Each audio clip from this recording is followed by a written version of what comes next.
Hi hello నమస్తే welcome to BVR TV official మిత్రులారా. ఇక్కడ ఒక ఇంట్రెస్టింగ్ న్యూస్ ఒకటి కనిపిస్తుంది. ఏంటంటే రాష్ట్ర రాజధానిని ఒకే చోట కేంద్రీకరిస్తే ఇతర ప్రాంతాల అభివృద్ధి అవకాశాలు దెబ్బతింటాయని రిటైర్డ్ ఐఏఎస్ అధికారి శివరామకృష్ణన్ కమిటీ హెచ్చరించిందట. రాష్ట్ర విభజన అనంతరం పరిస్థితుల నేపథ్యంలో ఆంధ్రప్రదేశ్కు ఒకే పెద్ద రాజధాని నగరం ఏర్పాటు ఆచరణ యోగ్యం కాదు. ఒకే సూపర్ సిటీ కోసం అన్వేషణ అవసరం లేదని స్పష్టం చేసింది. సీఎంఓ సచివాలయానికి 15-20 ఎకరాలు, అసెంబ్లీకి 80-100 ఎకరాలు అవసరం ఉంటుందని అభిప్రాయపడింది. రాజధాని కోసం సారవంతమైన వ్యవసాయ భూములను తీసుకోవడం మంచిది కాదు అని వాళ్ళు చెబుతున్నారు. ఈ మేరకు విభజన అనంతరం ఆంధ్రప్రదేశ్ రాజధాని ఎంపిక కోసం సరైన ప్రాంతాన్ని సూచించేందుకు కేంద్ర ప్రభుత్వం నియమించిన శివరామకృష్ణన్ కమిటీ అమరావతి పేరుతో పంట భూముల్లో రాజధాని నిర్మాణాన్ని గట్టిగా వ్యతిరేకించింది.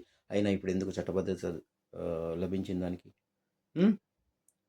పాలన, అభివృద్ధి, వికేంద్రీకరణ అవసరమని అన్ని కార్యాలయాలు ఒకే చోట ఏర్పాటు సరికాదని తెలిపింది. విభజన చట్టంలో హైదరాబాద్ను 10 ఏళ్లు ఉమ్మడి రాజధానిగా ప్రకటించినందున హడావుడిగా ప్రభుత్వ కార్యాలయాలను తరలించాల్సిన అవసరం లేదని పేర్కొంది. ప్రభుత్వ కార్యాలయాలను తాత్కాలికంగా హడావుడిగా ఏర్పాటు చేయడం అనుచితం, వృధాగా పరిణమించవచ్చని అప్పట్లోనే తేల్చి చెప్పింది.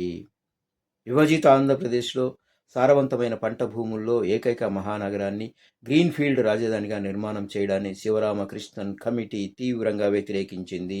ఇది కేంద్ర ప్రభుత్వం ఏర్పాటు చేసిన కమిటీ. ఒకసారి ప్రజలందరూ గుర్తుపెట్టుకోవాలి. అమరావతికి ఎవరూ వ్యతిరేకం కాదు.